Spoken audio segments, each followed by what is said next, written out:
audiences. The views and opinions expressed are those of the panelists and do not reflect in any way those of the podcast partners, sponsors, or affiliates. Enjoy.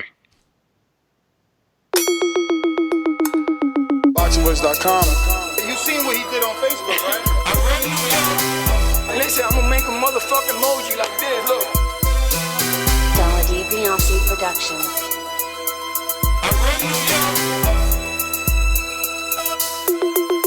ThaBoxingvoice.com. All the guys want. I want what Mayweather got. I want what Mayweather got. You done bust your ass like Mayweather. It was born. Go fight. My life has always been a fight. I sacrificed a lot to get to where I got to. You don't think you're being overly critical to a guy that took a body shot and didn't go down? There's no question. That's just my style. My style is to dominate. I want to get the guy. I want to stop the guy. You know, my motto is man down. ThaBoxingvoice.com. Why you mad? I'm not saying the man can't take body shots. Wait for motherfucking March. We're gonna take this shit to the limit. ThaBoxingvoice.com. Good morning, TBV, and welcome back, ladies and gentlemen, to another edition of the Boxing Voice Radio. It is a glorious Monday morning. I am your host, Nestor Gibbs, and we're here to talk heavyweight boxing. Oleksandr Usyk has been mandated for his shot at the heavyweight WBO crown, which is attached to Anthony Joshua and Andy Ruiz. And questions are flying around whether or not the WBO will strip Andy Ruiz before the Joshua rematch. But Eddie Hearn has confirmed and reassured us that that will not take place. Now, after the fight, who fights Usyk is anyone's guess. Obviously, we have to see who wins the fight between Joshua and Ruiz. The rematch said to be taking place right here in the New York City area. We shall see. But this is what we're going to be talking about. The WBO calling down their mandation, allowing Oleksandr Usyk the opportunity as a cruiserweight WBO champion to move up and challenge for the WBO the WBO heavyweight crown. Which is interesting to see which direction they go. Does the winner decide to face Usyk? Does the winner relinquish the title, similar to Tyson Fury when he was mandated to face his IBF mandatory as soon as he won the belts? So this is what we're going to be talking about. If you're interested, you know the number to call in, 1-425-569-5241. Press 1 one time to voice your opinion right here on the Voice of the People hotline. Let us know what you think. Let us know what you think and if you guys are interested in this. And, you know the number, 1-425-569-5241. Add Nestor Gibbs on Skype to be part of the conversation, and let's get this thing going. It looks like we got our co-host, the great Michael Gross, all the way from Indiana, ready to talk a little to boxing. I know he had other things on doc, or if not, our pre-production chat. They wanted us to talk a little bit about a certain someone. We'll see if it comes up, but who knows? WBO Productions.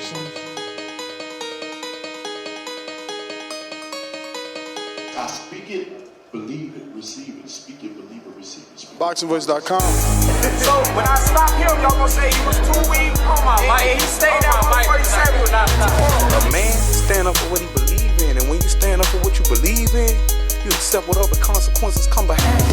ThaBoxingvoice.com. Yo. Good morning, everybody out there in the TBV universe. Back with another one. Yes, Usyk has been named the mandatory for Anthony Joshua and ThaBoxingvoice.com. Should I say Andy Ruiz and Anthony Joshua now? Because Ruiz will be the A side going to the next fight. But man, he's a mandatory. WBO does this a lot. You know what I'm saying? If your guy moves up and he was a unified champion at the weight below, then he gets a automatic, I believe, mandatory shot when it calls for it. So nothing new with the WBO.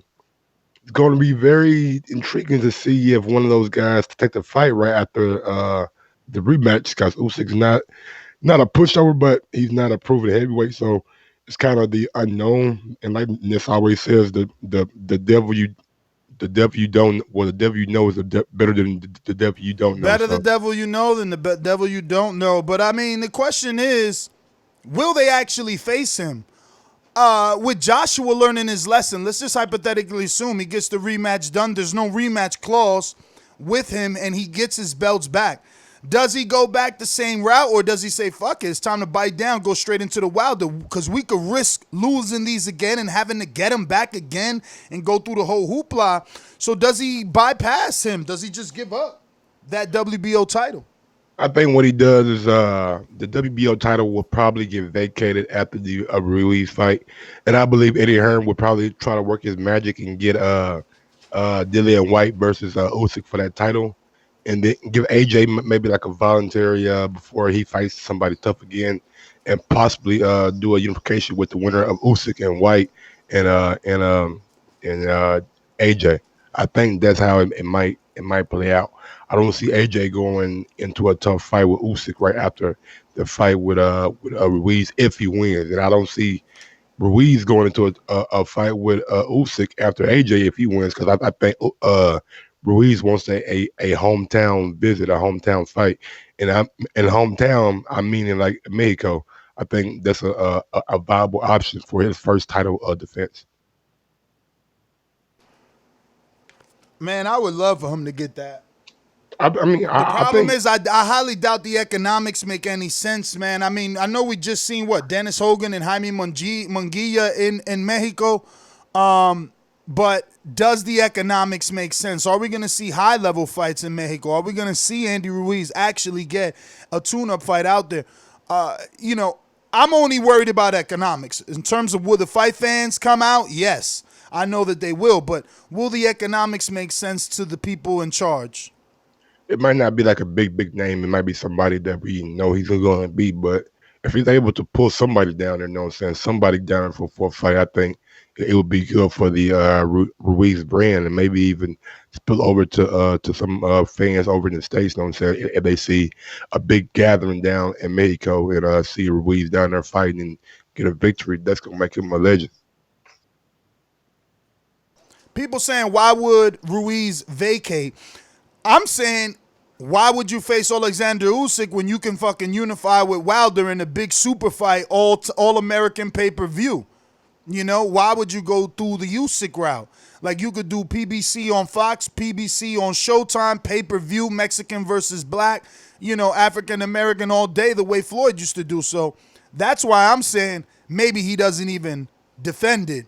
If this really happens, if they're not letting him do his thing as the newly crowned champ, he wants that voluntary defense, and you telling me he's got to go straight into an automatic mandation. He's probably looking at them like, well, you guys don't respect me as a champion. Every champion gets their voluntary defense. Every champion gets to do their victory lap. You're trying to put me in right away. That means you don't respect me as a champ. And you got to realize, Am just brought up a good point, that Wilder and Fury are tied up for the beginning of next year. Allegedly. Yeah, allegedly. But because Wilder said he was tied up with Luis Ortiz, and we just got rumors from Eddie Hearn saying that that's not going to happen, that they're not going to risk it. Wait and see. You'll see. It'll be Wilder Fury. So what if he's wrong altogether? What if it isn't Tyson Fury and Wilder? What if it isn't even Luis Ortiz and Wilder? We don't know because nothing's signed, nothing's official. Yeah, I think.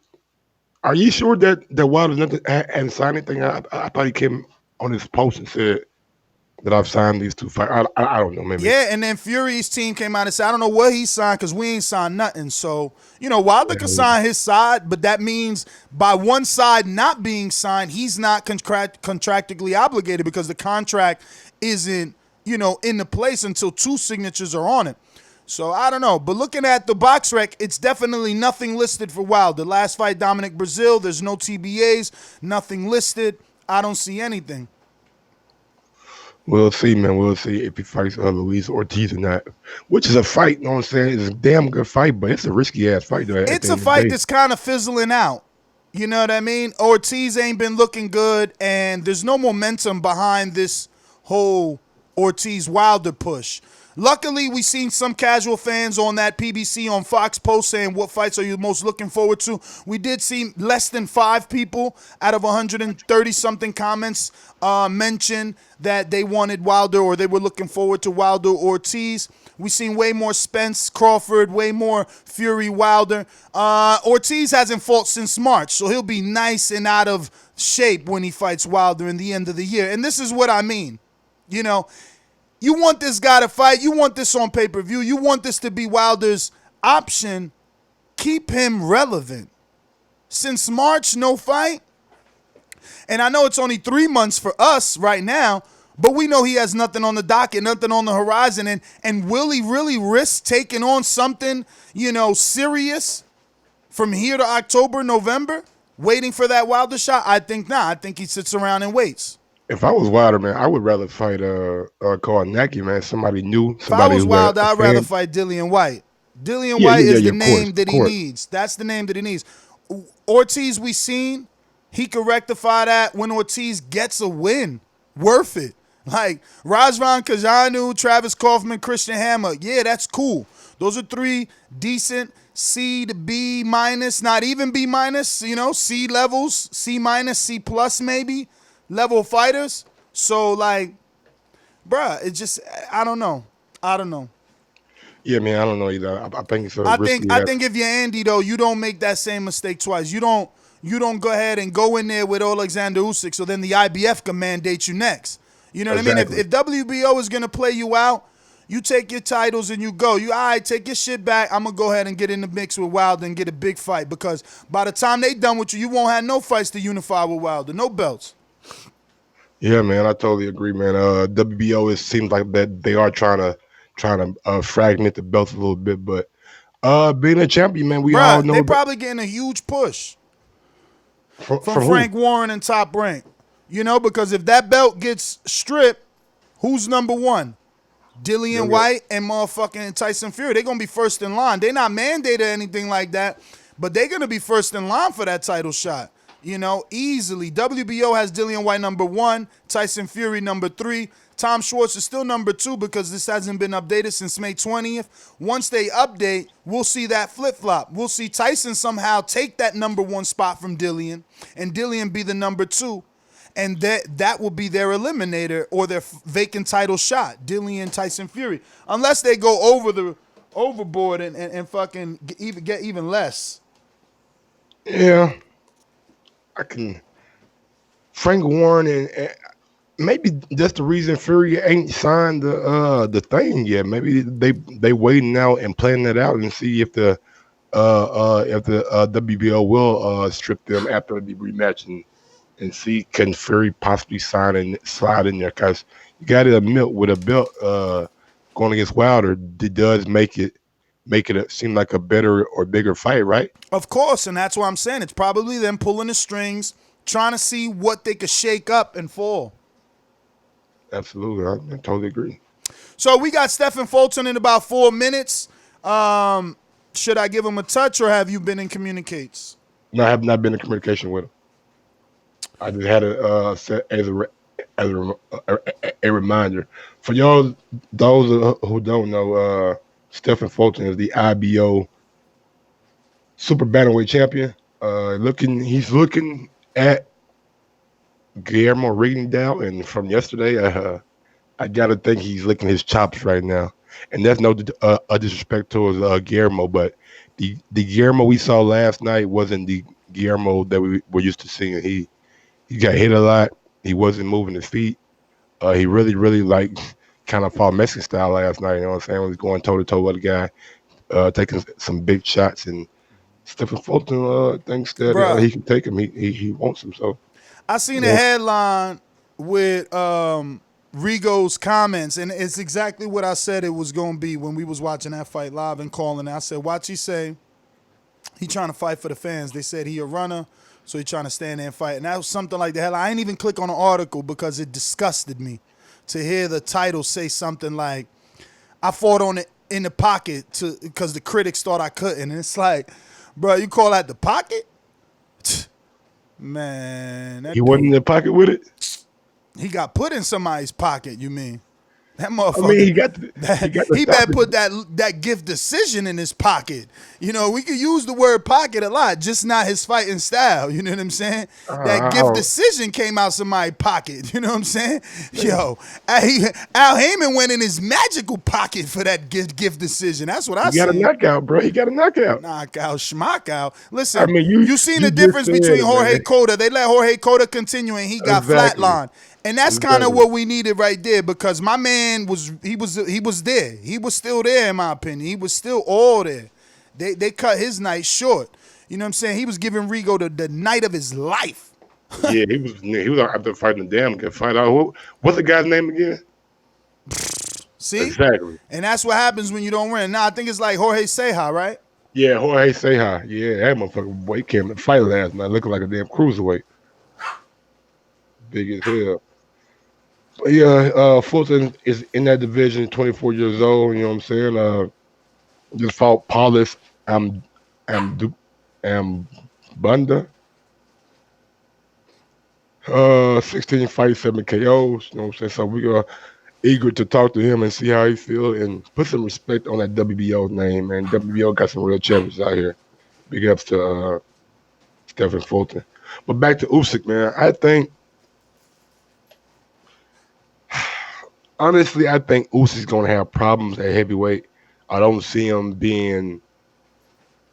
I don't want to say big enough because he is. I think he is taller than Andy, so he is big enough. But He is doesn't have that taller. power. You know what I'm saying? Haven't seen that one punch power. Haven't seen that power that lets me know that he can really compete. But who up there in that division you think could fuck with his boxing skill? Because that's the thing. If you can't corner him, you can't put him on the ropes, how could you make him pay for not having power? He's going to be jabbing you and moving all day. If I was anybody who's going to fight Usyk, I would go back and watch the Michael Hunter fight when he fought Usyk. I think Michael Hunter maybe had one of the best fights against Usyk that Usyk has had in his short career. So I would go look at that fight. I haven't watched it in a while, but I do remember that Michael Hunter did have some success. So whatever he did, you try to duplicate that. You try to make Usyk come to you. If you're like Wilder or AJ or Fury, make him come to you. Don't go to him, and just catch him on the way in with that 1-2, because he won't have the reach advantage over anybody. I think he's like 78 or 80 inch reach, and Wilder and AJ and Fury all got longer reach than that. So if they can keep him on the outside and keep him at the end of the jab, then we'll see. But for fights like White and Ruiz and Parker, you know what I'm saying, those are fights that he might be a little bit more competitive in. The White fight, to me, is a fight that I would want to see Usyk and White for that WBO title and see how that plays out. Yo, did you see that Frank Warren column on Talk Sports? You know he does a weekly column. He's old fashioned. He ain't Eddie Hearn. He ain't high on YouTube videos with the common folk. He got his own little column on a popular website. So did Dylan White got one too? I don't know, probably. Did you read it or no? No? I didn't read Frank Warren's column. What are you talking about?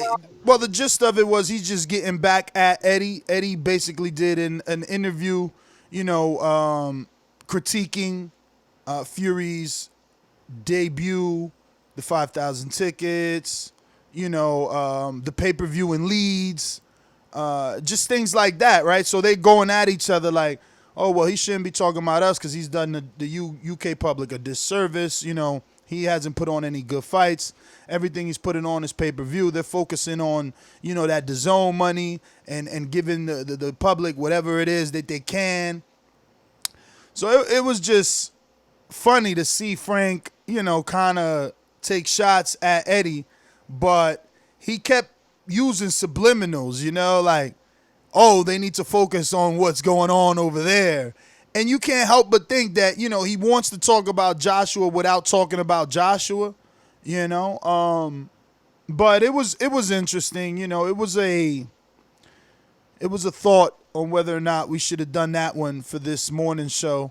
But he was a little bit everywhere, defending his stable, defending Tyson, defending the Leeds Warrington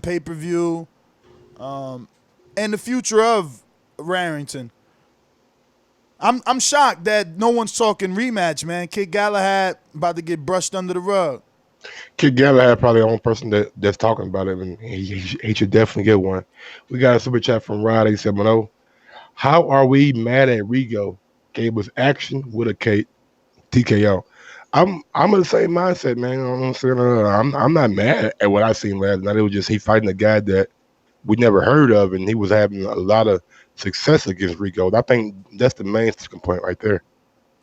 I mean, I'm mad at Rigo because I know that he knows better. That's why I'm mad. You know, when you know a guy got skills, you want to see him use it. You know? And by him coming out and saying that he was trying to prove something to the critics, he might be a little weaker minded than what I thought. If you fall victim to changing your style based off everything you read, you might never find yourself again. Maybe he's changing his style based off the inactivity that he's been getting. Ain't faulting on what he did fight a one rounder, but he only got one round then got a knockout. So he's Homie not seemed as pretty active to me. He fought in January, and now he fighting again in June. That's 5 months out. yeah, but before that, I mean, his last fight was I mean, before that, ain't none of our business if we talking about Rigo because he wasn't with Al. He with Al now, and he getting busy with Al. Well, let's see him get busy. So some that's more, what man. I'm saying. If Al could bring you right back in 5 months, now you got 2 checks. Why are you giving up your style? What makes you you? What makes you special? Like he just brought you back. So it can't be a thing about not fighting because you back in 4 months, but you back out here acting and looking crazy, champ. Acting and looking crazy. That's not what you need to be doing. Definitely. I mean, I didn't.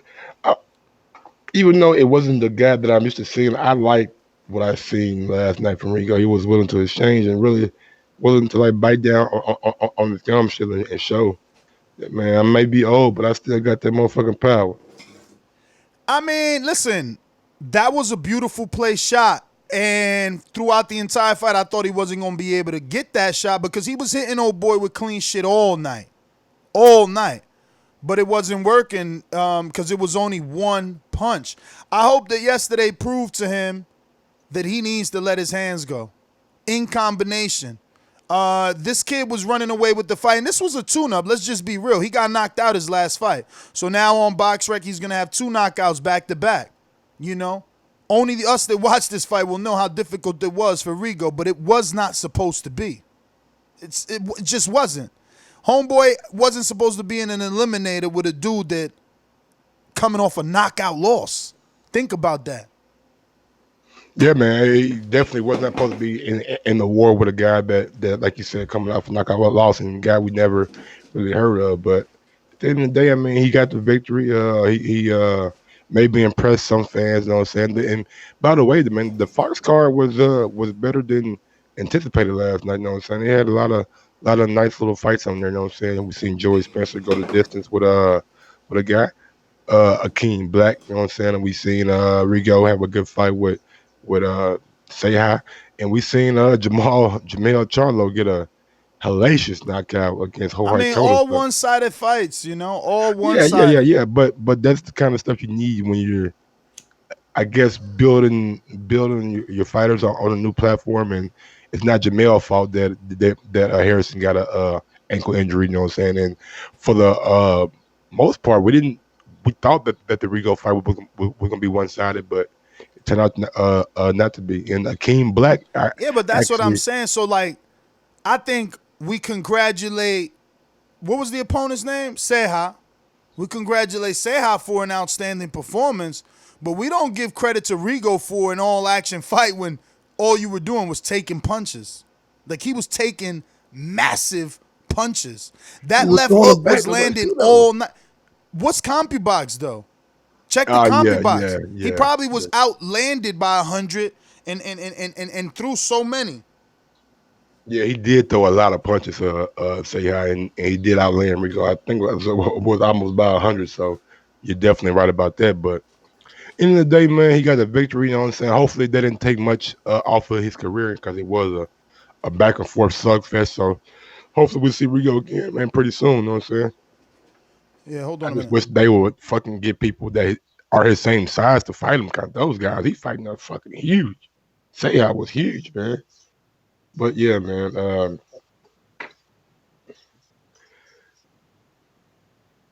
I'm trying to think the best in the kind words for Usyk. I do think Usyk is a tremendous boxer, a tremendous nice technique, nice style, and all that. But I just don't see him being a real player at the heavyweight division. I know people say he got boxing skills, he got nice jab, he moves around the ring, but I don't know, man. Heavyweight division, man. I'm just of the mindset that if you ain't got the power, man, it's gonna be a long fights with these guys. Guys, this is not the welterweight division or the lightweight where you can. Yo, you see this Rigo protector? What do you say? Rigo carried the guy for ring time. He gotta be joking. Who said that? Bruh. If you're trying to get rounds, you ain't trying to get pounded on the top of your head repeatedly with left hooks, man. Who said that? I don't even know. And if I did, I would not promote the channel. I think he made a mistake. Oh man, that's crazy. He got the rain time, man. I tell you that, boy. He got plenty of rain time, man. For real, some tough rain time at that. For real. Any word from Mr. Fulton? Have you reached out to him? Sure did. What you got? He just hit me back now. He was a bit busy, but I'm gonna give him the number. Hold on. Yeah, man. Big ups to Stephen Fulton for joining the show, man. We appreciate it, you know what I'm saying? Got a nice story to tell, you know what I'm saying? Started from the bottom, West Philadelphia. We all know fighters who come out of Philly, man, got that grit, you know what I'm saying? Got that toughness about them. I want to know where that comes from, you know what I'm saying? I wonder why all of these Philly fighters seem to have that same kind of MO, man. Tough, gritty, just never say no, you know what I'm saying? Jesse Hart from Tevin Farmer, Danny Garcia, Fulton. The list just goes on, man. A lot of good fighters in Philly, man. I'm really and big ups to Philly boxing, man. Really enjoy it. Julian Williams, another guy who never say never, been down, came back, and now the three-time world champion in PBC. Start putting respect on the IBO, man. Anytime y'all see Julian Williams, say he the WBA, IBF, and IBO champion. Don't just say two-time, because we all respect the IBO over here. Nasty. We got Stephen Fulton, the current IBO champion in the 122-pound division. Stephen Fulton, man, I want to thank you first and foremost for giving us the opportunity to interview you and taking the time out of your busy schedule. Congratulations on your big win about a week ago, I believe. But how are you, and good morning? Good morning to y'all too, man. I feel good. I feel great. How y'all feel? Good, man. Happy to have you. I want to introduce you to my co-hosts. I got Michael Gross in Indiana. Mike, what's going on? Good morning, Mr. Fulton. How's it going, brother? Good. Everything's fine. First thing first, man, let me ask you, were you able to watch the Guillermo Diaz fight last night? Nope, I caught that one on the back end. I ain't really see the whole fight. Okay. Well, long story short, he was in there with a guy named, what's his name again, this? Jorge Ceja, you know what I'm saying? He had a tough going back and forth with him. Got the knockout. Now he's a WBC mandatory, I believe. I want to know your thoughts on the division, and looking at the division. Do you want any other champions in that weight class to unify with you? I want all of them. Hey, Stephen, I want every champion in my weight class. I hate to interrupt, but if you could not be on speakerphone because we get that echo, you sound a little hollow over there. You hear me? Yep. Is much better? Yes. Go ahead, Mike. I got you. Yeah. I want all the champions. I want every champion in my weight class.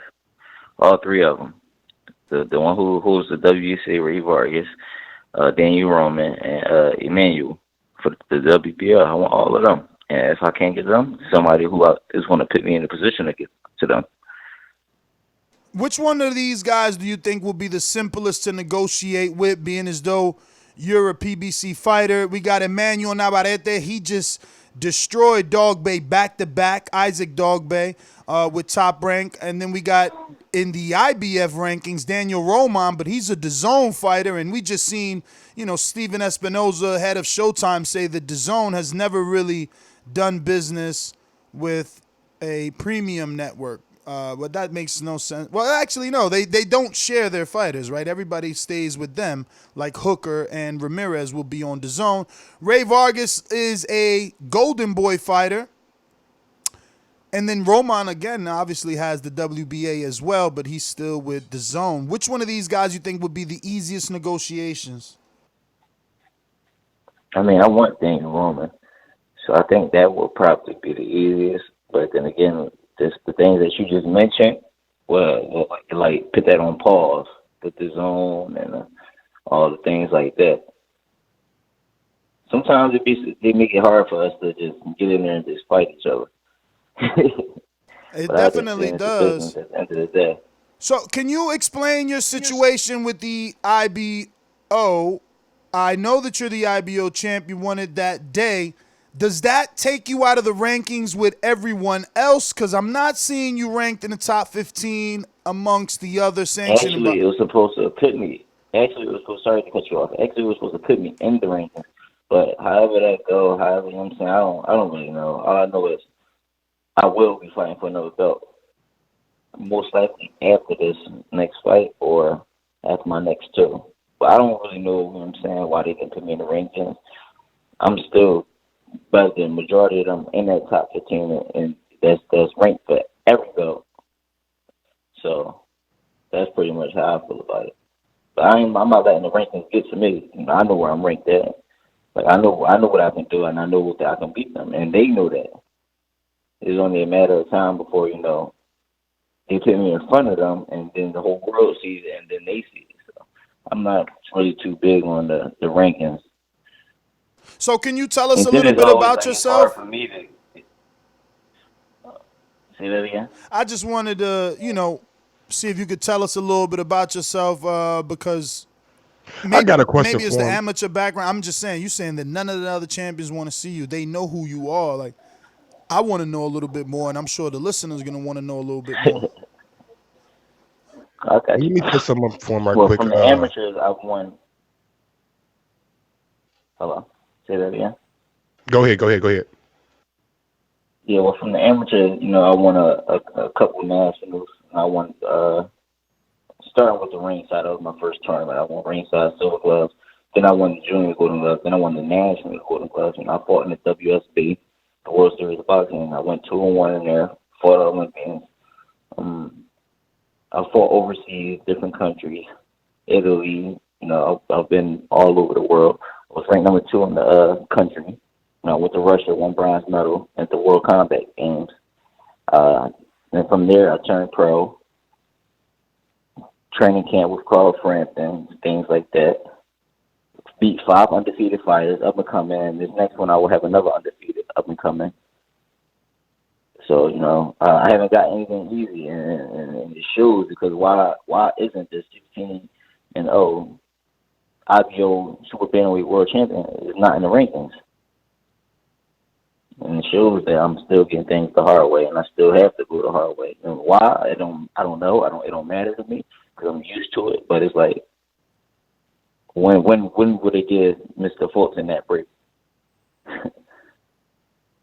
Absolutely. Now, reading your story, I seen that you grew up in West Philadelphia, and by the age of 15, you said you seen 5 of your friends be killed, and which is shocking to me, but not shocking if you live in the inner city. I just want to know how you kept your focus and your mindset right, and not really feed into the negativity that was going on around you.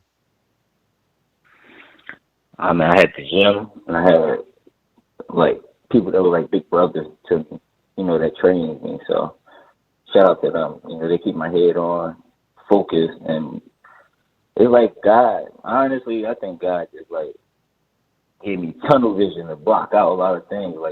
Sometimes you're like, man, I don't even know how I did that. It's like God made me force you to do something. That's how I feel like I'm still in this game for a long time. Like I thought I been was going to quit. I thought I been was supposed to stop and do something else. You know, I didn't been shot at before. You know, so it's like while I'm professional boxer, I'm getting shot at, and it's like that just shows you that even if you're on a correct path, you still like something's always going to try to make turn your stairwell, make you go left. And it's like I don't know how I'm still doing this or why I'm still. Well, I know why. My son, my family, the money is good, and I want to be, undisputed. But I don't know how I got the ability to stick through this, through all the madness, all the killings, all the everything, the coming up short and the amateurs, the mental breakdowns and training. Every fighter goes through those mental things leading up to a fight. I believe it's more mental than it is physical. So if your mental is good and you can overcome those things that you're going through outside, like the deaths and the family problems, then you can do anything. Honestly, it's more mental. So, hey, Stephan, obviously you want those champs, but who on that PBC roster that we might not know or that we do know, who in that Al Heyman family is in and within your weight that you feel you could get a fight with? I'm not even sure. Only one that I would be wanting, it will be Riggin now because he's the closest one to the belt. So it's like I will let him get to that belt first. It wouldn't make sense to fight him before the belt. It would make sense to let him get that belt and then fight.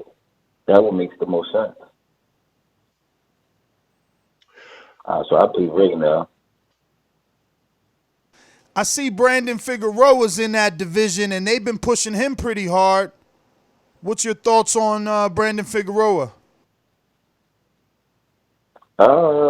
Honestly, my honest opinion, he would be like a paper champion to me. Like he hasn't fought anybody. What has he done? Everybody's pushing him here. He's riding off his brother's name, but he's not nothing like his brother. No head movement. With all due respect to Mexicans, but he's a typical Mexican, typical guy. Nothing very that special, but who has he fought? He got a win over Moises Flores, common opponent. He also knocked out Oscar Escaldon. That's a decent win. That's a former champ. Escaldon got beat by, I believe, Gary Russell in the past. And Moises Flores got beat by Rigondeaux in the past, which was turned to a no contest. But Brandon at least knocked him out. Everybody else, went the decision with him. No, you can't take that away from him, but you got to think about the time frame in which those events happen. Definitely. Like all those guys in their career, like, come on, we're being real about it. And it's like we'll see. Like August 24th, I think that's my next fight. He will be the main event.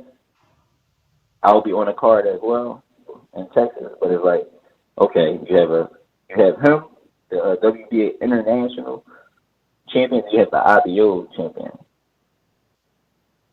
Why would he be the main event? So there is something else out there. Him. Yeah, for sure.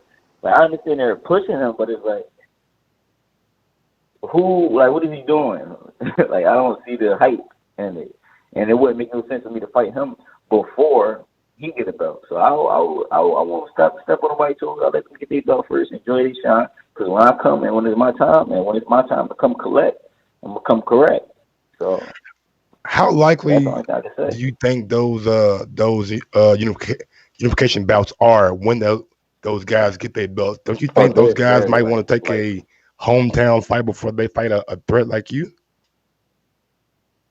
Most likely. Like I said before, it's mental. Most guys need to fight at hometown or need them, there are people around them to, get them an extra boost. Not saying they're scared, but some people need the mental. They need the people to hype them up in the background. They need the other types of support. I don't need it. I appreciate it, but I don't need it. So it's like those fights is most likely to happen for sure. Like, dude, the people I named, they're going to happen one way or another. They're going to happen. So, for those who don't know you, how would you describe yourself as a boxer? Are you a boxer puncher? Are you a counter puncher? Are you a person that pushes the action? I would describe myself as a counter puncher, but then again, a boxing puncher. But nobody has brought, the best out of me yet for me to display those different talents that I have. And it's like, why bring it out if you don't need to? But then again, these fights now from here on out will display the boxing puncher, or he's a fighter. He came to fight. Or he's so slick he can box. I can do everything, but I would display myself as a smart boxer, intelligent boxer. That's what I would display myself as. So I wanted to get your thoughts on Daniel Roman's possible. It's like 99% sure he's going to be fighting this man next due to a purse bid that's going to happen July 2nd. I don't want to butcher his name, but I think it's Murudan Akhmadaliev. Heard of him? This is 6-0 Uzbekistan fighter. He's been on Dazn. No. He's got a lot of power. They pushing him as a power puncher. He's 6-0, 5 KOs. He just fought on Dazn, like in Inglewood on the forum. No? Never seen him? Nah, never heard of him, never seen him. Yeah, well, he's getting that shot. He's going to get that shot versus Roman for them 2 belts with just 6 fights. No, for sure. And you know what's funny on BoxRec? It's the way they move people. On BoxRec, listen, he's ranked 1 below you. Akhmadaliev, I'm not gonna kill this dude. All right, we're gonna call him Moro because that's how his first name is. But Moro is signed to Dimitri Salita Promotions.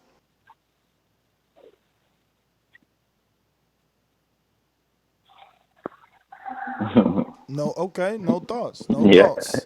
Yeah, no. I don't know. I just feel like it's a dangerous fight. Dude's been showing some abnormal power. He's flying through the rankings, and now he's gonna fight, Daniel Roman, someone you want to fight. Look, my personal thought when you say he display a lot of power, you gotta look at who he's fought. So a lot of people have power, but who has he fought? Okay, he has power, but he fought somebody 5-19. Of course, he's going to get the knockout. I mean, his last 3 fights. Without a doubt. Last 3 fights. I get what you're saying, and you're right, because I don't know none of the dudes. I've been doing this for a long time, and I don't know none of the dudes he's fought.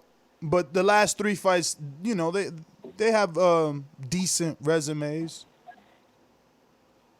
They were.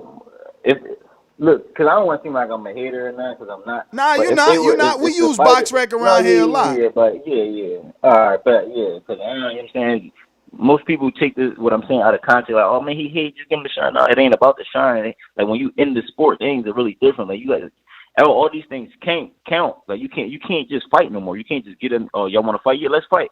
You got to make business sense. Everything has to make sense now. You got to market yourself the right way. So it's like those fighters that he's fought, do they even have a winning record? Like, do they have more wins than they have more losses? Like, you got to look at things like that now. Because you can fight somebody 8-8, but it's like, my nigga, he's fighting. He has 8 losses already.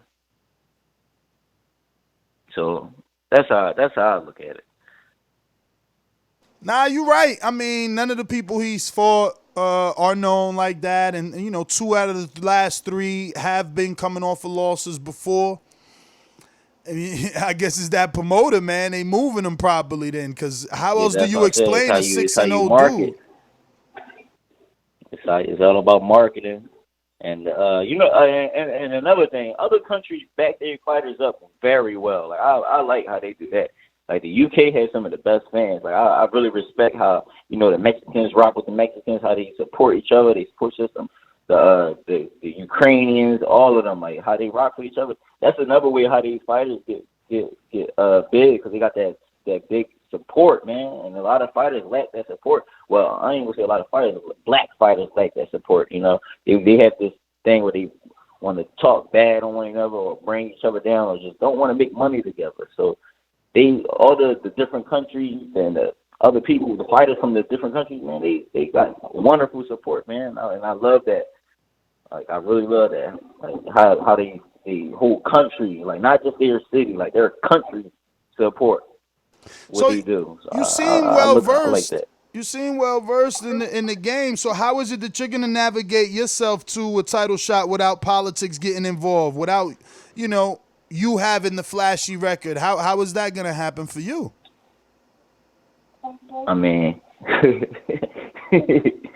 it's always ways to do things. There's more than one way to do things. You might open a jar one way, I might open it the same way, but it's gonna get open.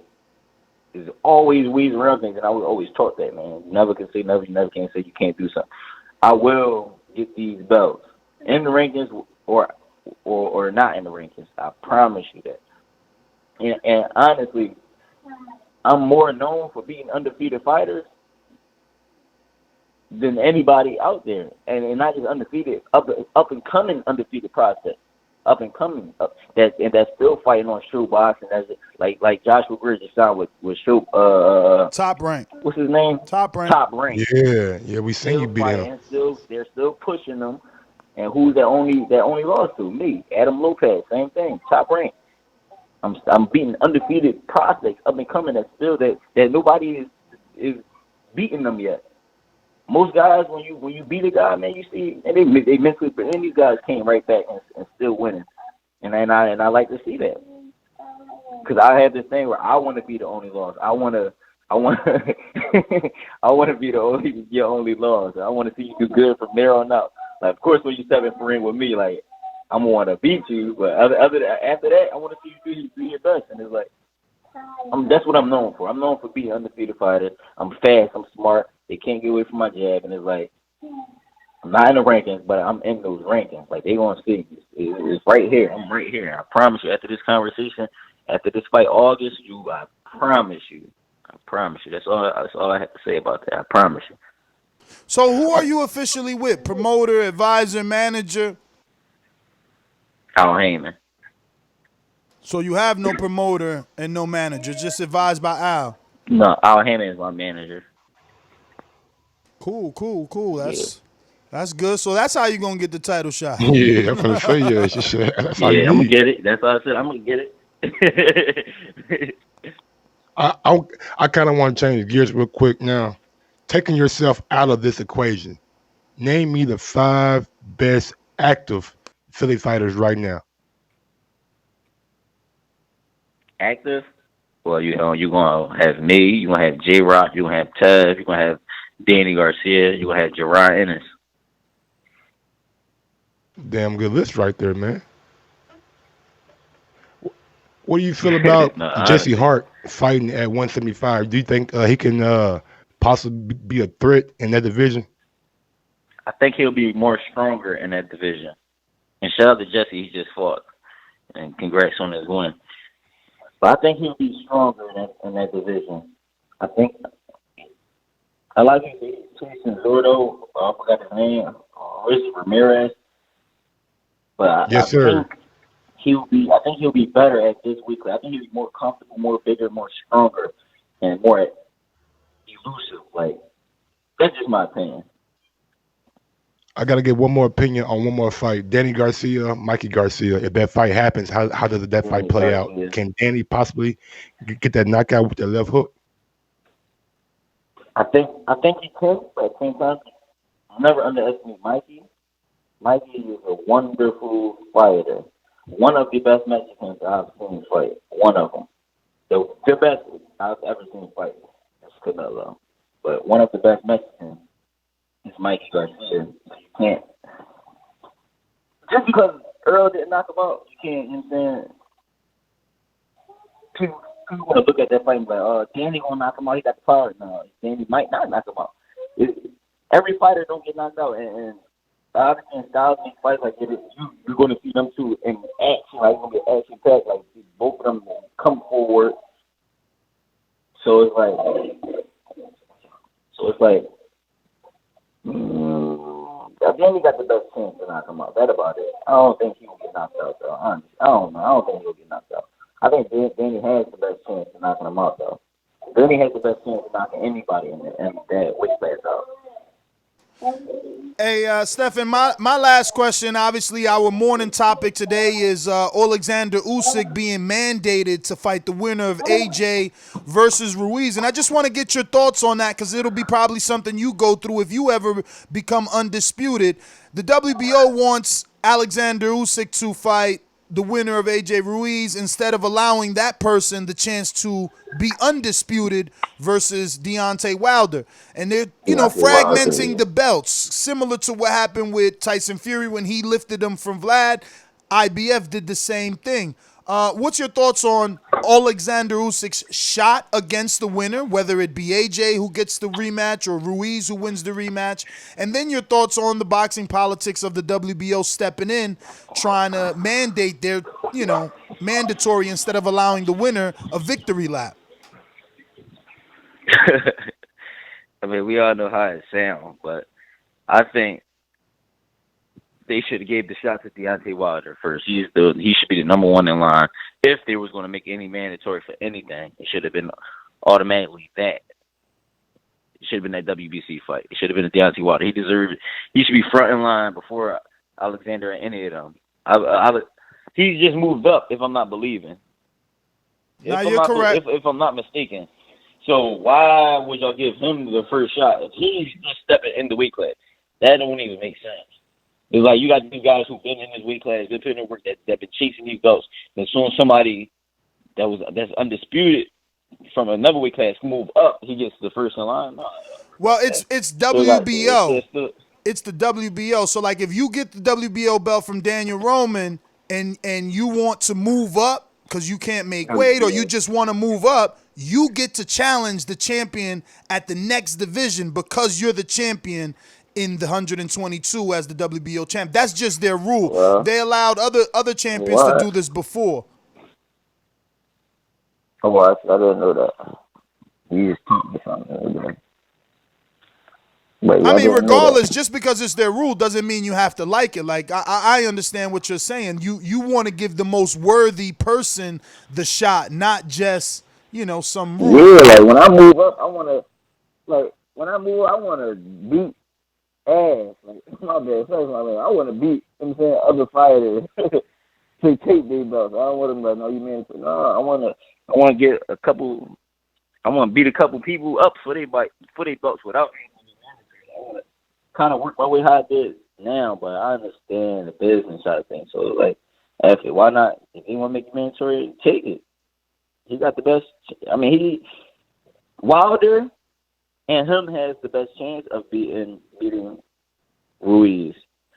And I'm gonna say that because I didn't doubt him, but I did doubt him. I thought Anthony Joshua was going to beat him or knock him out, but it was always that like everybody just overlooked him. Everybody just it's Andy Ruiz, who is he chubby mentioned Anthony Joshua about to knock him out. But then when you go and look at his tape that he had, you like, oh, he's explosive. Like he don't just let 1 to 2 shots go like a heavyweight. Like he let them things fly. Like he was throwing them Jones. And that always is a problem to a guy like Anthony Joshua who's so robotic. Like y'all got all those muscles, all that's cool, look good, yeah. But when you're robotic like that, he's not. And I said that about the Anthony Joshua and Wilder fight. I said Wilder will beat that fight. Why? Because Wilder is more explosive, elusive. Like he's more stringier than Joshua. Joshua is too up and down robotic, forward, back, side. His movement, everything is too robotic. And I feel like when you try to be too perfect, things always fuck up. Things always mess up. Never try to be too perfect. Loosen up. And that's what I get from him. Like everything is robotic and perfect. Last question. I'm sorry, he cut you off. No, I'm sorry, he cut you off. No, because he ain't finished my question. He still got to answer who's going to win. I was going to ask him how I see the rematch going. Exactly, that was part of it. Oh, okay. All right, so I got y'all. So who will win out of Ruiz and Usyk? No, Ruiz and AJ first. Who you think is going to be the winner, and then how do you see them facing versus Usyk? Oh, all right. So It's gonna need some time for Anthony Joshua to get his mind back together. I mean, by the time then, I'm gonna go with Ruiz, and I'm gonna go with Ruiz because it will be the same results. He's gonna be explosive, and then he's gonna be even more explosive. He's gonna have everybody on his side. I don't know if he had apologies on his side, but he'll have everyone else on his side. Like he had the people on his side. He definitely had Mexico behind his side. They're gonna come even harder now. Like they was there, but they gonna come harder now. Like, oh no, we here, we got it. All right, now you saying he's gonna come harder. So I think Andy Ruiz will take on this to win the second one as well. And then after that, if Ruiz wins, I think Usyk will pull it off because of how strong he is, and he also has the ability to, let off multiple combinations and shots if need be. And he, of course, he's big as hell, so. But Andy Ruiz is one big hell of a Mexican. I didn't think he was like 6'. They say he was like 6'1". I didn't even think he was that tall. Yeah, I met him for fight week. I'm 6'5" though, so I always feel like people short.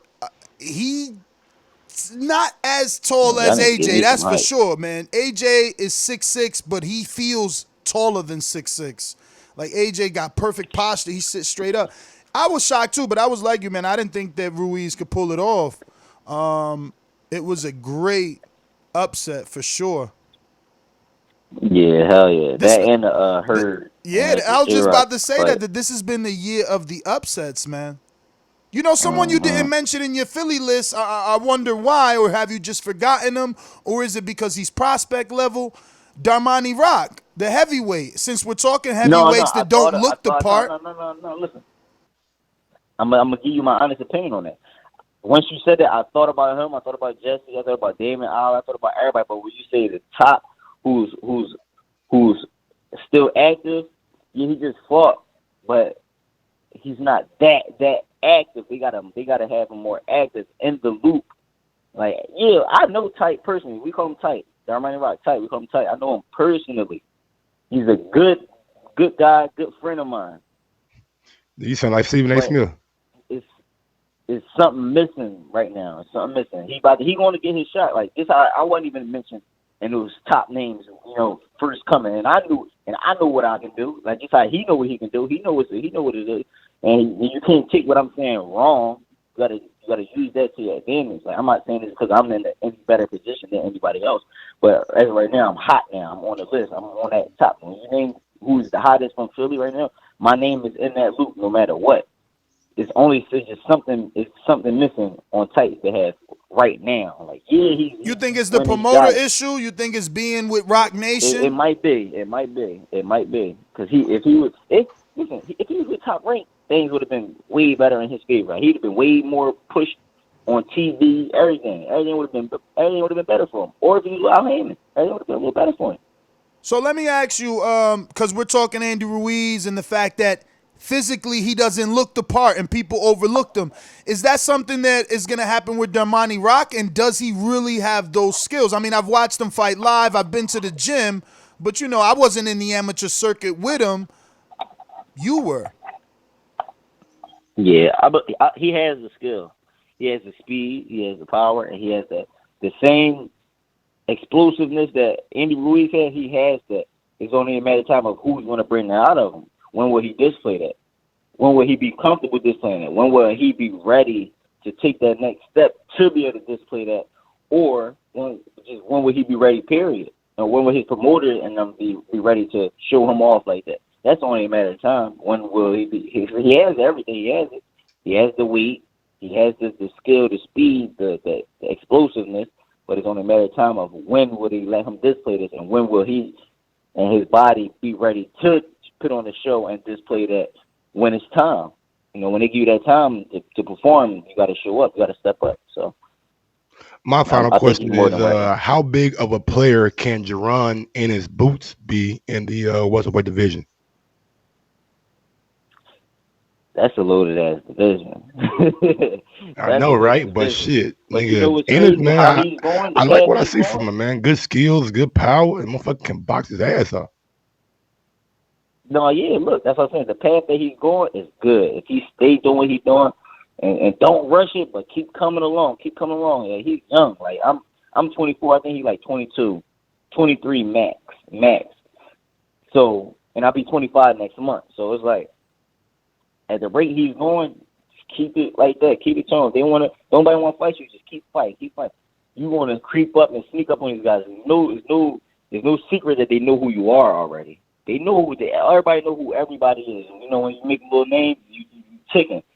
If he keep going at this rate that he's going, he'll take over the division. Timing is everything. When it's your time will come. I don't want him to rush. I don't want him to rush and jump in there too early. You know, he still got to get all of his man strength. He still has to, I mean, of course he's a big guy, but you know, you have other welterweights walking around damn near close to 200 probably. I want him to be able to be comfortable at that weight class before he goes to try to take on one of those champions.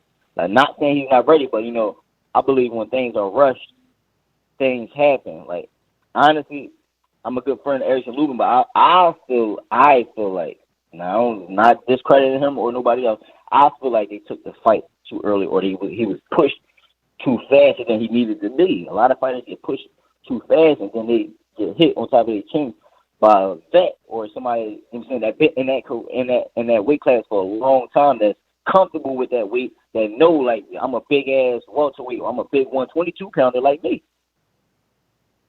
So Julian I think Williams, same thing happened to him with the first Charlo fight. So I definitely hear what you're saying. Right, yeah, timing is everything, man. Everybody get their time. Like, they've been screaming that at me, man, for the longest. You know how I done been feeling like I ain't been getting my way. I feel like I've been shelved one time. Like, they got guys like Joey Spencer, who just fought last night. Yeah, he need a little bit more working on him, but it's like they have guys like him who's had 6 fights. He's been on damn near national television 6 times. I'm 16, only been on it 3 times. And then y'all making co-main. And you got he looked bad last night, bruh. He looked bad last night. He looked like he left it in the gym. That's what it really looked like. He looked after the first round. It wasn't even after the first round. During the first round, he already had his hands down. I was like, oh, we was watching it live and doing the show, and I'm like, oh, what's going on? Why is his hands down already? I was like, all right, well, I even played it off. I said, you know what? Maybe he trying to look like Chris Colbert, do his little show-off thing, but that wasn't it. He was tired. No, right. But that's what I'm saying. Like, some guys, they push too fast than they need to be. Some guys, you put that spotlight on them, and it's like, what the hell? Everybody not ready for that spotlight. Not saying he's not, but, you know, I mean, his team's doing a good job marketing. His team's doing a good job with getting him on television. So big ups to them. So certain guy, I would like to put Javon Ennis to be more seasoned. Like, he already seasoned, but a little bit more seasoned and patient before he gets to his shot. We all know he's but Ennis, man, I heard through the grapevine, Ennis got some managerial or promoter issues. That's the thing, man. Like, I was even talking to Eddie Hearn about him. I was gonna say he ain't fought in so long. Yeah, he got some shit going on. That's what I was about to say. You know, it's crazy. I don't know. You know, I don't be in their business. You know, I don't know what goes on within their camp. I'm good friends with them, but I would like to think it was that too, because, you know, he was being moved very well. Like, they was moving him now. Everything slowed up a little bit. So it's like, why would they slow up now? You know, when he's right there, why would they slow up now? So it has to be, you know, in-house things or, you know, in promotion things. Yeah. But Stephen, man, we don't want to take much more of your time. We don't want to take much more of your time. Yeah. If you can, at this time, give out your social media. If anybody that isn't following you can do so. Want to thank you for coming on, and hope that we could get you on more regularly, man. It was great talking to you. Definitely chill and got some good boxing knowledge, man. So we would love to have you back on. No, thanks, man. I appreciate y'all. My name is Stephen Cool Boy Steph 14 Jr. on Facebook. You have @CoolBoyStuff on Instagram and Twitter. Shout out to y'all, man. I appreciate y'all for giving me this opportunity. These guys like y'all who need bigger recognition in the game, because, you know, y'all guys take time out and interview fighters or have them on y'all podcast and things, which gives them the chance to display what they can talk about, their knowledge, and, you know, just give them that extra light that they be needing. You know, so thank y'all, man. I appreciate y'all for, you know, taking y'all time out to. And y'all helped me get up this morning, too, if y'all believe it or not. Y'all helped me get up. I'm starting my day Nah, man, And no big ups to the problem, man. IBO, man, too. Around Yeah, here, man. we respect the Yeah, IBO big up around to here, the dog. IBO. Trust me. Y'all need to put some respect on the IBO name. Y'all think Nah, we disrespectful. do, man. I do. I be banging, Not yo. y'all. I be Not no. banging the I'm saying the drum for people. them, though. I do, man. Like, that's Yeah, the how we people. got I'm you talking about on, the though. That's people. how we got you on through the IBO. He's my guy, the dude, one of the people that work at the IBO, so he hooked it up for me. Yeah. Mike. But yeah, man, Steph, thank you again, brother. Appreciate it. Go get that road work, champ. We're gonna get out And to you these talking about Mike, callers. right? Yeah, I'm talking about Mike. Yeah, shout out. Yeah, man, that's my Last guy. question: But do you nah, have a you good. I ain't gonna possible hold you fight up. date coming up anytime soon? He said August, right? August. Okay, already August bet. 24th. August Against another 24th. undefeated. Against another. Oh, so you dropped the name then? I believe he'll be 16-0. 10 knockouts. What's his name? Yeah, Mexican. Oh, Mexico. Okay. I forgot his name. Yeah, he's Mexican now. All And right. where's Forgot gonna his be at name. for anybody who wanna attend? Oh, that's the Earl Spence I'm not even Porter sure card. yet. No, I'm not. No, that's why I just said Brandon Figueroa. I think he'll be the main event on there. Oh. Believe it or not, in Texas. Yeah. But all our fights will be televised. So yeah, mine for surely will be televised. So y'all, I'll definitely give y'all the update and let y'all check that out. And so y'all can Well, tune good luck in. to you, brother. Good luck, man. Thanks, Thank you man. again, Appreciate brother, that. and enjoy the rest of your morning. There you have it, ladies and gentlemen. IBO champion Stephen Fulton.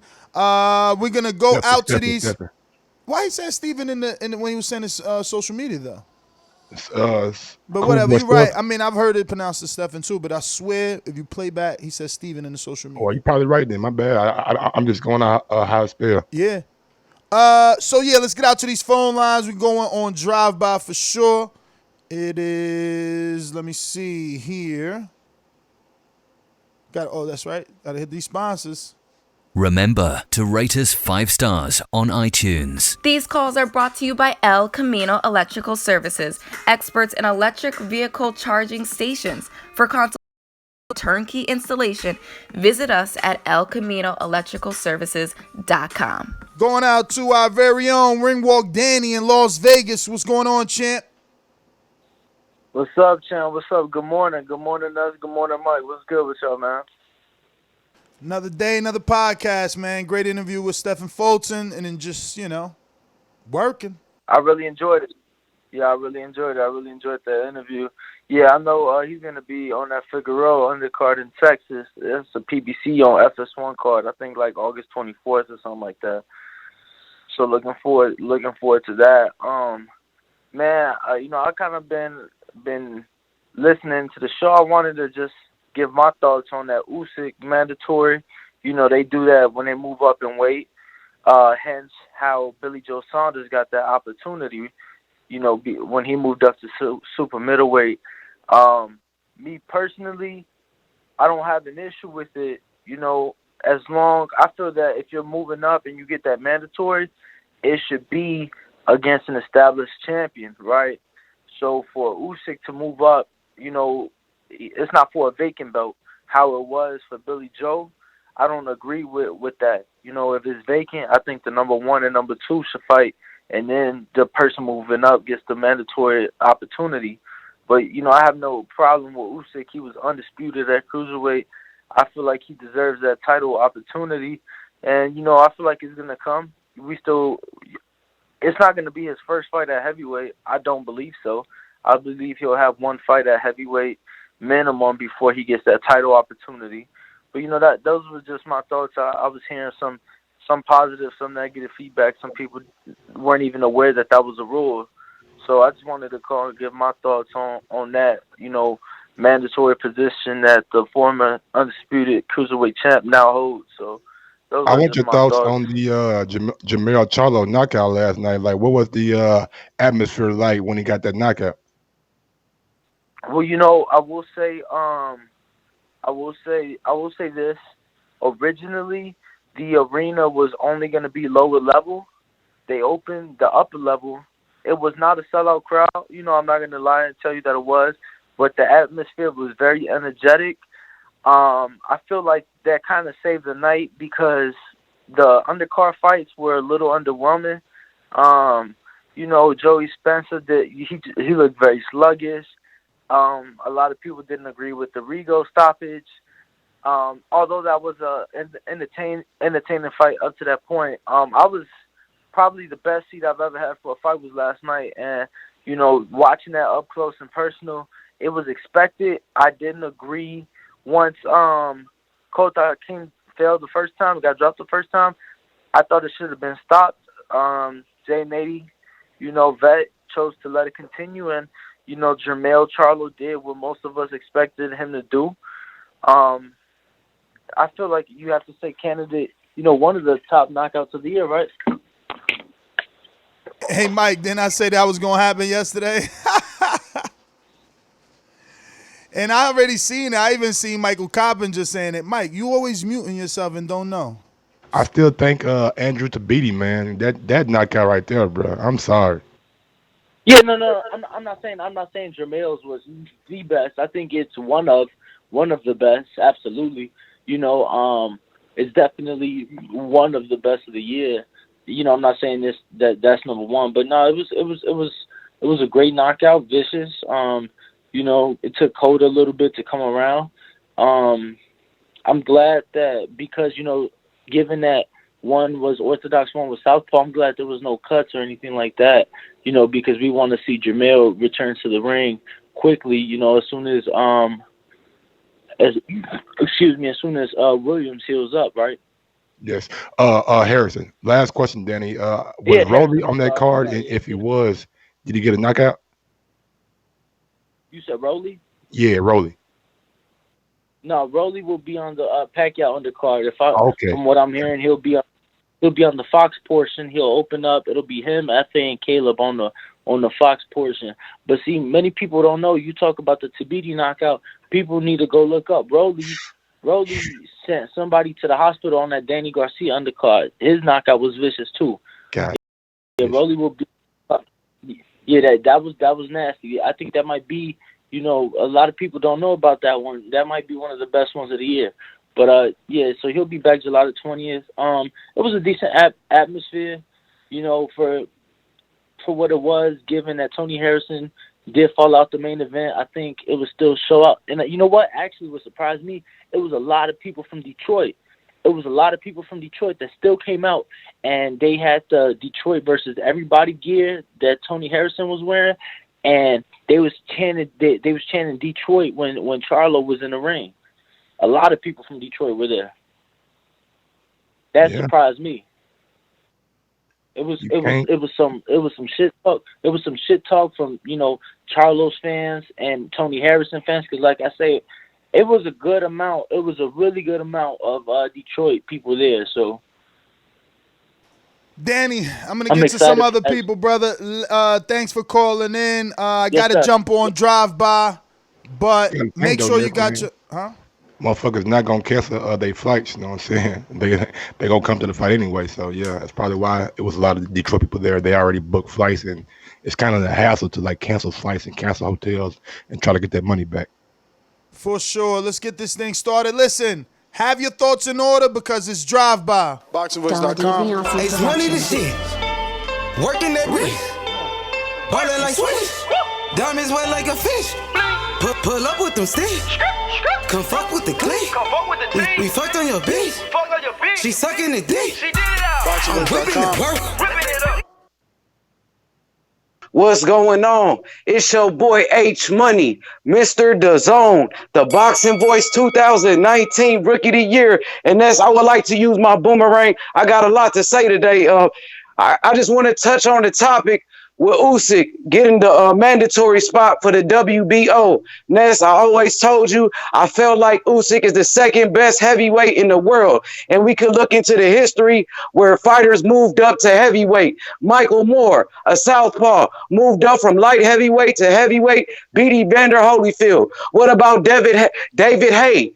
Moving up to heavyweight from cruiserweight, winning a belt. Evander Holyfield himself was undisputed cruiser champion, moved up to heavyweight, became an undisputed heavyweight champion. So it can be done in history. Roy Jones, he did it as well. So I like Usyk a lot, Ness. He's an Olympic gold medalist, and people say he could be the next the great white hope, the next great white fighter, because Tyson Fury is not a good role model. Ness, it's really pathetic how in America these people just accept Tyson Fury after he's taking steroids and using cocaine and being a crackhead. If that was Deontay Wilder, they would crucify him, Ness. Somebody got to talk about it. People hate Deontay because he's a black man. And like he said, we've been fighting 400 years till this day, and we still fighting, Ness. We still fighting, bro. So I'm just leaving it at that. Talk your shit, H-Money. I mean, he's the greatest heavyweight of all time. Not just heavyweight, but the greatest fighter ever. And people should appreciate him. He's the people's champion. He does the shows with us every time. Anthony Joshua never did it. A fake champion got exposed. But you know what? It takes two to tangle. And I got to shout out. Cut it. Aaron, talk to us. Good morning.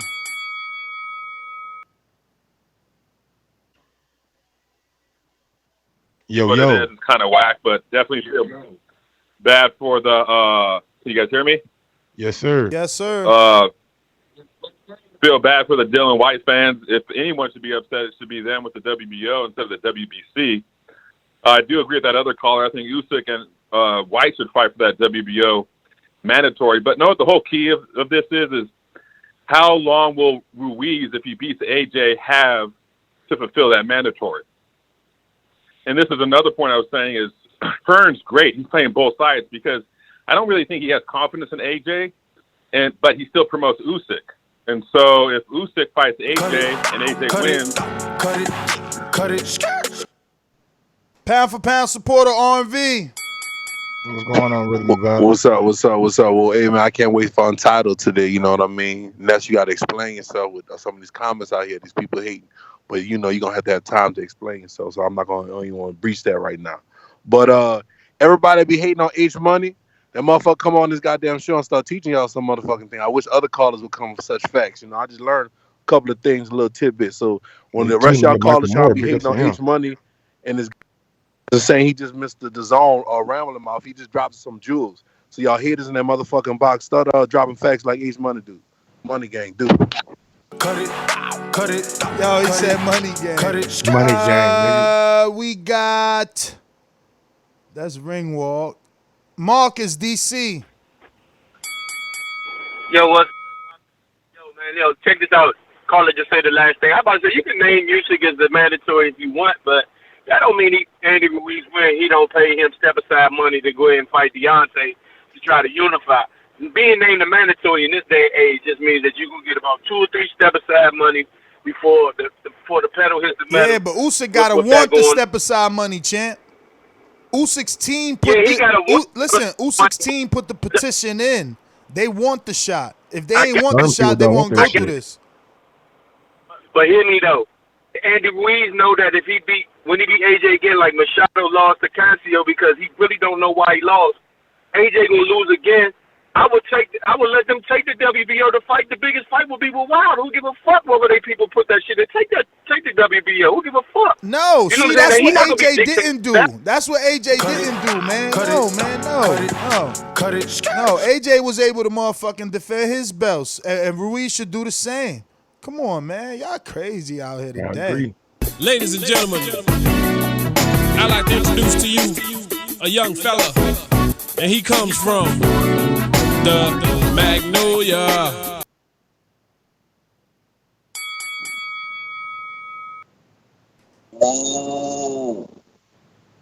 Sound messed the show up. I'm on the road right now. Nah, you good. You good. I keep telling you, Skype better.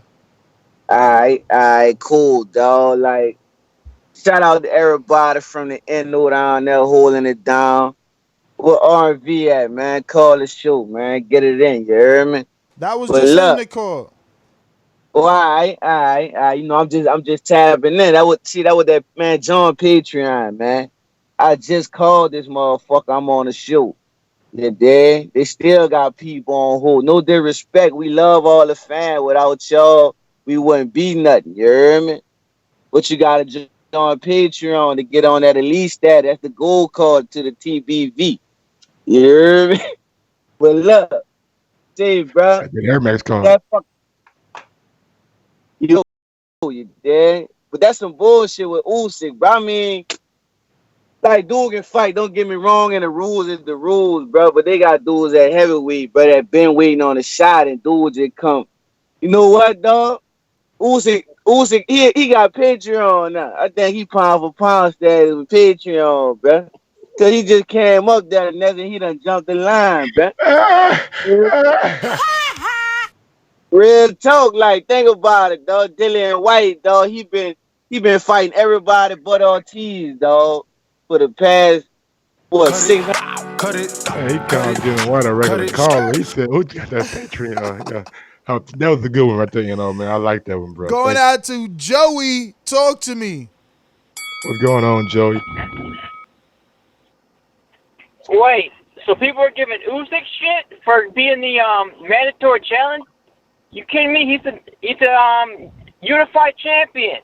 He went to everyone's backyard and beat them handily. Yo, Joey is definitely Kevin. Champion. Joey is Kevin. I promise you, Joey is Kevin from Chicago. Listen. All right, let me get my point across.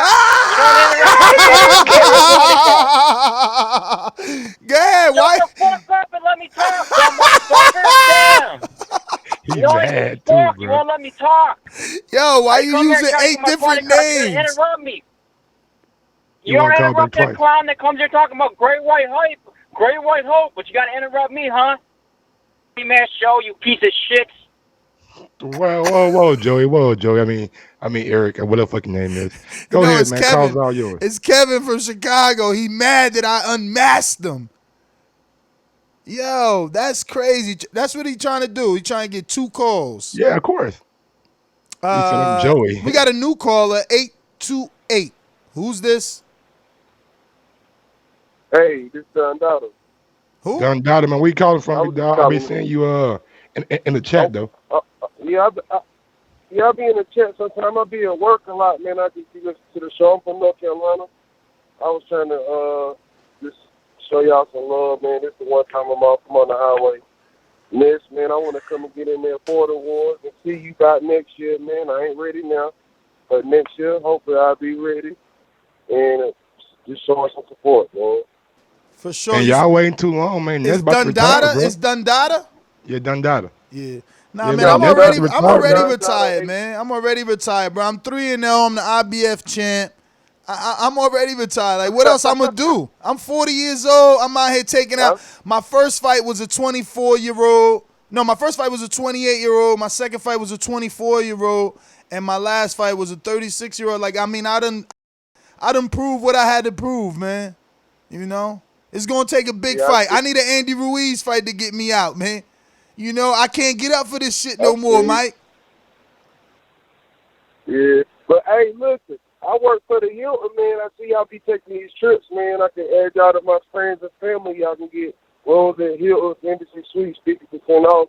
You can just email me at dondata828, and then you make your Hilton Honors account, and I add y'all. Man, you better hit me up personally, dog. You just gave out your email to the world. Yeah, but, I mean, they can hit him up, but he got to add him, though. It's fine. Yeah. It's fine. Like, I'm a weed through the emails that ain't important. Or how can I send you something? What I just need to add you on, like. I'm gonna hit you up. I'm gonna hit you up. Don't worry about it. Okay. Thanks for calling in, Dundada. Thanks for the support, bro. Like, other shit like that, man. People don't realize, like, that shit helps too. You know what I'm saying? Definitely. I think we stayed in like a Ramada, Hilton kind of shit down in Alabama, wasn't? No, in Alabama we stay at the Ramada because that's the one that the fighters use. Like, we stay at the fighter hotel. It might be under that umbrella. Let me go to Sidney Brown. What's going on, Sid? Hey, what up, man? Hey, this Majid, right? This Majid? Y'all can hear me? Oh, what up, Majid in Orlando? Shit, man, just chilling. Yeah, first I wanted to talk to y'all. I was trying to find somebody at 126 or 130 at the Border Wars or whatever. You know, so I hit you up personally, Ness. But we got a 30. We got a 30. Oh, all right. So then I'm gonna hit you up so we could get that shit locked in or whatever. And then Yeah, man, I think that Usyk getting bumped in front of the heavyweights or whatever, that's bullshit because he ain't proved nothing.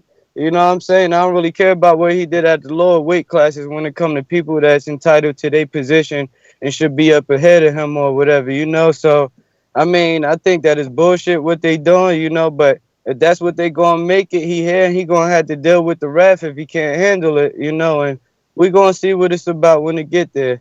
But everybody needs to like these videos. You know, if y'all could do little super chats or whatever, do that shit. And yeah, man, y'all keep these morning show going because I'm in the car right now at work, motherfucking taking the time out to speak to y'all. You know, that's all I got for today, man. Well, thanks for calling in, man. We appreciate everyone that continues to support the show. Remember, you can hit the thumbs up button in the future, present, past. It helps with the visibility. We will be back today at 7 p.m. Eastern. We will have the trainer of Andy Ruiz on the show to discuss the rematch with AJ. We got a super chat from Chase Athletics. Much love to the show. Big ups to you, Chase, man. Thanks for showing love. And yeah, Manny Robles tonight at 7 o'clock. Yep. Maybe we'll sprinkle something in before. I don't know if this big. Yeah, we got definitely do Untitled. We got a lot popping off today, man. So definitely stay tuned in. We're cutting this one short. This was drive-by mode. We had a long interview. If you haven't heard it, go back and listen to it. Hit that thumbs up button. And that's GTO, Instagram, and Twitter. Gross1911 on IG and Gross2312 on Twitter. Until next time. See you later. No, I see No, like, yo, give me my status. Go ahead, No. Yo. Give me my status, dog. Yo, I just see his unmute going on and off like the bat signal. Like, yo, boo, go. All money in right now, you heard me? Shout out to TV. Yeah. Be holding it down. They putting in overtime, you heard me? And y'all got to get in the chat because we talk real boxing. You know what I'm saying? Outside of this shit, beside this show, you heard me? You got to get an iPhone. Man. Shout out to all the gangsters, man. Yo, that's true, man. You ain't in our mastermind chat because you ain't got no iPhone, man. What's up with you and JD, man? I'm in that thing with Ace Money and them, like, dog. We talk boxing, we talk all type of shit in that. Yeah, we was talking last night for about an hour. What, the YouTube chat? Nah, it was we was Skype. on Skype last night. Skype. Yeah. Look, see, that's out the loop. You heard me? Yo, it's too many chats, man. We got like 100. Look, H Money got a YouTube chat too. Yeah, he got a YouTube chat. He got a Facebook chat. Ness, you started this shit. Now this shit out of your control now, bro. Nah, it's a spider web, baby. It's all connected. All right, man. Catch y'all on the next show. You heard? All right, I know. Thank you for calling in. Thank you for the continued support, man. We love our patrons. Everybody that supports us, whether you're a patron or not, man, you can always help us out by hitting that thumbs up button, sharing the show, put it on your IG story, your Facebook, whatever the case may be. I'm your host, Nestor Gibbs. Find me on Instagram and Twitter at NestGTO. 7 p.m. Eastern, Manuel Robles trains dozens of fighters. Biggest heavyweight in Mexico, Andy Ruiz. We're going to get Manuel on the show, and I'm working on Ruiz too. I'm waiting for him to hit me back. You know we had him on before he was the champ. Let's see. You know, we don't want him to give us that AJ curse where you the champ and now you can't talk to the people. We gonna see. But yeah, we out. Shout out to Joey.